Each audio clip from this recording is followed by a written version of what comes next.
Dear viewers, let's today talk about Jingpho people, means Singpho tribe of Arunachal Pradesh and Kachin of Myanmar and Jingpho of uh, China. Okay, the Jingpho people are an ethnic group who are the largest subset of the Kachin peoples, which largely inhabit the Kachin hills in the northern Myanmar's Kachin state and neighboring Dihong Dai and Jingpho Autonomous Prefecture of China and northeastern India's Arunachal Pradesh and Assam. While they mostly live in Myanmar, the Kachin are called the Jingpho in China and Singpho in India, and the terms are considered synonymous. The greater name for all the Kachin peoples in their own Jingpho language is the Jingpo. This is the photo of Singpho girls, and Myanmar has 1 million population of Kachin people or Singpho tribe, and in Kachin state 5,40,763 people live, and in China 1,47,828, and in India more than 7,958, and in Taiwan 100 to 200. And their languages are Jingpho, Lisu, Jaiwa, Maru, Lasi, and Aji, and their religion are Christianity, animism, and Buddhism. Uh, the Singpho people who live in Assam and Arunachal Pradesh or in the northeastern part of India, they mostly follow Buddhism. The Kachin people are an ethnic affinity of several tribal groups known for their fierce independence, disciplined fighting skills, complex clan interrelations, craftsmanship, harbor healing, and jungle survival skills. Other neighboring residents of Kachin state include the Sans, means Thai Lao related, the Lisus, the Raungs, the Nagas, and the Bamar, the latter forming the largest ethnic group in Burma. In China, the Jingpho form one of the 50 ethnic minorities, where they numbered 1,47,828 people in the 2010 census. Uh, there are three different definitions of Jingpho people. The Jingpho ethnic group refers to those who speak Singpho as their sole mother tongue and is adopted by the Burmese government as one of the 135 officially recognized ethnic groups in Myanmar. The Jingpho nation or Jingpho Pongyong or Singpho Pongyong includes all speakers of Jaiwa, cluster of northern Burmese languages, who also speak Jingpho as their secondary language.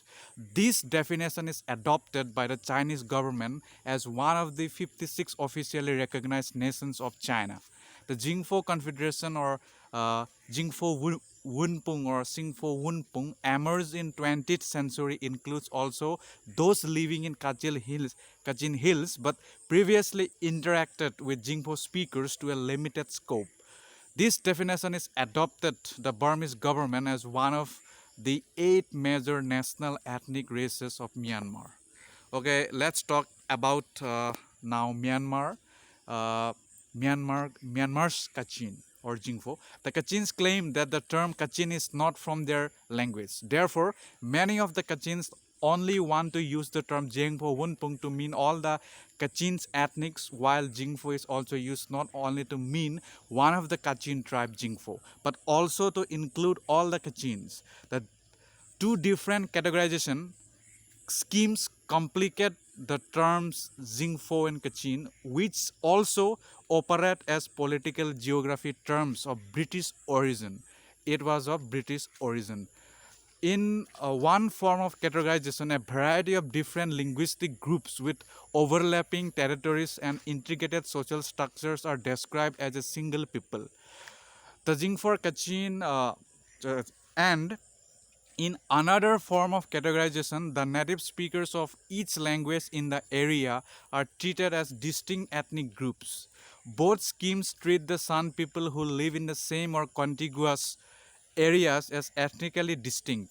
But Jingpho people have frequently defied the Western expectations of lineage-based ethnicity by culturally becoming sons, according to Leeds' 1965 book. Okay, then just recently, the Burmese government announced to make family records of all the citizens by categorizing each people who speak different dialects. As a result, many ethnics become confused what to choose to be named on their IDs. So are the Kachins. Kachins are divided and fighting over the name Kachin or Jingpho Wunpung, even though there are clear and vivid evidence that they all are from the same background with the closest identities. Despite the fact that all syntax, grammar, phonology, morphology, schools of thought, traditions, culture are all the same, while pronunciation, spellings, alphabet differ. This is the same case for people who live in Assam. Uh, According to Singpho people who live in Assam, people call them as Turungs, but they speak Singpho language, which is all are same, but their tone is different. Are divided and they are divided and debating on the term Kachin and Jingpho Wonpun. There are speakers of 1 lakh more than 1 lakh and nearly million people in Burma and by 1 lakh 50,000 people in China. And it is classified as Sino-Tibetan, Tibeto-Burman, Kachin Luik. Jingpho people, Jingpho people, their if we try to understand their origin, actually they were originated from China. The standard Jingpho language taught in China is based on the dialects of Ankun. In Yingjiang, my pronunciation is not so good, west northwest part of Dihong Prefecture. There are around 100 to 200 Jingpho people who live in Taiwan. They can be found in Taipei, Kaohsiung, Pingtang, Taitung, and other cities. They are the descendants of 52 tribes people who were members of the Yunnan People's Anti-Communist Volunteer Army who fled to Taiwan after the defeat of the Kuomintang in mainland China. Every October, they host performances where they dance in traditional costumes, and there is also a Jingpho Taiwanese Friendship Association. Okay, now let's talk about Jaiwa. Jaiwa, also spelled Saiwa, called Atsi in Jingpho proper in Chinese and Ji in Burmese, is spoken by approximately 80,000 people in China and 30,000 people in Burma. It is classified as Sino-Tibetan, Tibeto-Burman, Yi-Burman, and Northern Burmic after the establishment of the People's Republic of China, a written language based on the dialect of the village of Longjuan in Sichuan district in Luxi country, and using the Latin alphabet was created and officially introduced in 1957. Now let's talk about religion. Jingpho folk religion worships various gods as well as the spirits of their ancestors. The ancestor of all the Jingpho who is worshipped as a spirit or god is held to be named Madai. Jingpho animists believe that spirits reside everywhere, from the sun to the animals, and that these spirits bring good or bad luck. For the Jingpho, all living creatures are believed to have souls. Rituals are carried out for protection in almost all daily activities, from planting of crops to warfare. And the majority of Singphos in India follow Theravada Buddhism, and Christianity is highly practiced in uh, China and in Myanmar's Kachin state. Culture. Let's now move on to culture. Traditional Jingpho dwellings are usually two stories and built out of the wood and bamboo, means bamboo. The houses are of oval form. The first floor serves as a storage and stable, while the second is utilized for living quarters. Women often dress in black jackets with silver decorations. They also wear wool skirts made in bright colors, and the men often wear white and black pants and covering their heads with turbans. Okay, and the youths with white turbans and the adults with black turbans. If we talk about history, the history of the Jingpho ancestors live on the Tibetan plateau and migrated gradually towards the south. At their arrival to the present province of Yunnan, the Jingpho were referred to as uh, Shunchuan men.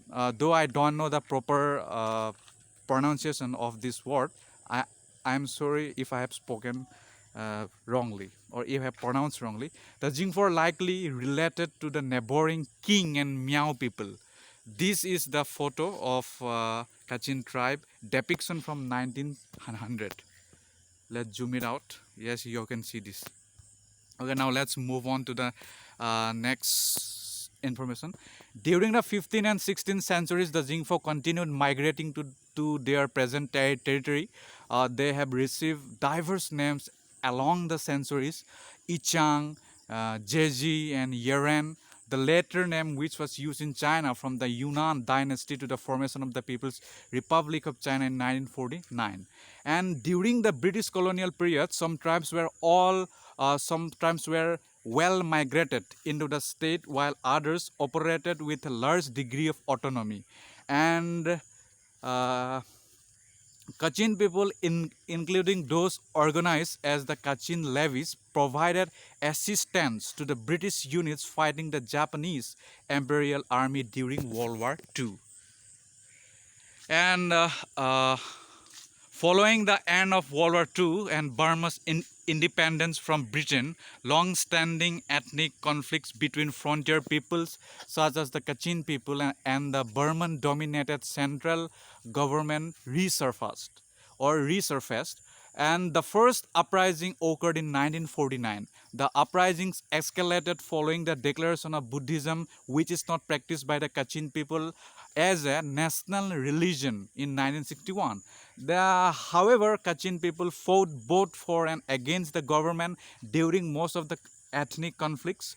Kachin soldiers once formed a core part of the Burmese armed forces, and many stayed loyal after the Kachin Independence Organization (KIO), with its military wing, the Kachin Independence Army (KIA), was formed in 1961. After Ne Win's coup in 1962, there were fewer opportunities in the Burma army for Kachin people. Much of the Kachin state outside of the cities and larger towns was for many years KIO administered. Now let's go on. The KIO formed alliances with ethnic groups resisting the Burmese occupation, and later, despite its non-communist stance along with China, informally supported the Communist Party of Burma (CPB), which led strategically sensitive parts of the country vis-a-vis the Kachin positions. The KIO continued to fight when Ne Win's dictatorship was succeeded by another incarnation of the military junta in 1988 called the State Law and Order Restoration Council (SLORC). However, with a gradual withdrawal of Chinese support in 1989, the Communist Party of Burma soon disintegrated into warlord-led groups that negotiated ceasefire deals with the junta. Then this led to the KIO being surrounded by organizations effectively aligned with the SPDC. It was accused by redeployed battalions of the rearmed and ever-growing Burma army and constantly urging to make peace by a civilian population suffering from years of warfare. In 1994, the KIO chose to enter into a ceasefire with the junta. And then the ceasefire delivered neither security nor prosperity to the Kachin. With the end of hostilities, the Burma army presence has increased considerably, along with allegations of atrocities against the civilian population, including forced labor and rape. High demand from China is currently encouraging lodging-based deforestation in the Kachin region of Burma. Increasingly impoverished, some Jingpho women and children are drawn into the sex trade in Thailand, China, and Yangon. According to KWAT 2005, migration. Let's now talk about migration of Kachin. The Jingphos or the Jingpho Wunpungs as one of the peoples who are forced to migrate to the countries Malaysia and Thailand. The civil war between KIA and the Burmese army caused Kachins to leave their motherland and seek for asylums in Thailand and Malaysia. Since both Thailand and Malaysia are not signatories to the 1951 Geneva Refugee Convention, these two countries are just the second place for the Kachin refugees, and they have to go to the third countries such as USA, Australia, Canada, New Zealand, and other EU countries, European countries, European Union countries through UNHCR's resettlement program. Since there are too many refugees in Malaysia to process for their resettlement process, refugees normally have to wait for 5 to 7 years to be resettled. Most of the Kachin refugees are in IDP camps and some are in Malaysia. Now let's talk about Singpho people of India. The Singpho is the name for the Jingpho in India. They live in the state of Arunachal Pradesh in the district of Lohit and Changlang. And in Assam, they inhabit in the district of Tinsukia and scattered in some other districts like Sibsagar, Jorhat, Golaghat and Lakhimpur, which is not given here. And I am from Golaghat district and I live in uh, Basavutar village, comprising a population of at least 7,900. In India, they live in the villages, namely Bordumsa, Miao, Inao, and Anpam, Namgo, Ketetong, Pangna, Phup, Nthem, Mungong, Kumchai, Pangsun, Hasak, Katha, Bisa, Dibong, Dwarmara, Namo, and Namsai, etc. They speak the Singpho dialects of the Jingpho language. They have the status of scheduled tribe in India. They are ST Hills. The Singpho are divided into a number of clans known as Gams, each under a chief. The principal Gams include the Bisa, Dufa, Lutao, Lutora, Tisari, Mirip, Lofai, Lutong, and Magrong. The Singpho are also divided into four classes, namely Sangai, Myung, Lubrung, and Mirip. Religion. While the Singphos in India are predominantly Theravadi or Theravada Buddhists, the Kachin Jingphos in Myanmar, Burma are 99.99% Christians. Before the arrival of Buddhism, and animism was widely followed in this community in India. All the ancestors of the Jingphos worship spirits or gods, and this is held to be named Madai. Singpho animists believe that spirits reside everywhere, from the sun to the animals, and that these spirits bring good or bad luck. And for the Singpho people, all living creatures are believed to have souls. Rituals are carried out for protection in almost all daily activities, from planting of crops to warfare. And let's now talk about lifestyle. Unlike most hilly people or hill people, shifting cultivation or zoom is not as widely practiced, although tea is widely planted. When British attempts to introduce Chinese tea plants for cultivation in Assam were unsuccessful, they discovered that the Singpho people cultivated tea by hybridizing the Singpho and Chinese strains and using Chinese tea cultivation techniques. The basis for large-scale tea cultivation in Assam was laid.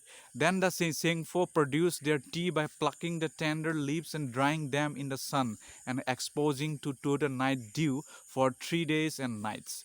The leaves are then placed in the hollow tube of bamboo and the cylinder will be exposed to the smoke of the fire.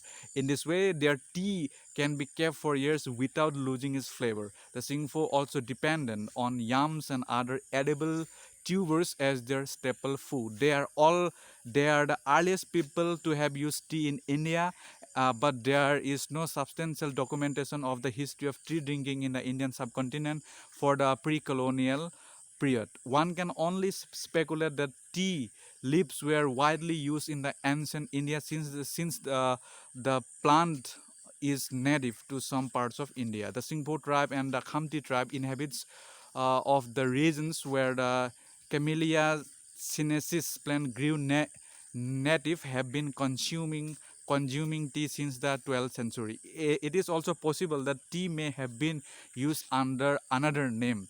Frederick R. Danaway, in the essay Tea as Soma, argues that tea was perhaps better known as Soma in Indian mythology. Now let's talk about dress. The Singpho made seals from buffalo hide. Many of them can be as long as 4 feet. They also have helmets are made from either buffalo hide or rattan work and varnish black and decorated with the boar's tusk. Most men tie their hair in a large knot on the crown of the head. The women dress their hair gathered into a broad knot on the crown of the head, fastening it by the silver bodkins and chains and tassels, which is similar to the architecture of modern skyscrapers. And the maidens tie their tresses into a roll and keep it tied just above the nape. And Singpho dwellings are usually 2 stories and built out of the wood and bamboo. The houses are of oval form, as we have talked earlier. Uh, their dress are one of the most beautiful and attractive dress in Northeast India. They also wear wool skirts made in bright red colors. The men often wear a white shirt and a colorful lungi covering their heads and turbans. These are the references, and I have taken these things from the Wikipedia. Thank you so much for watching.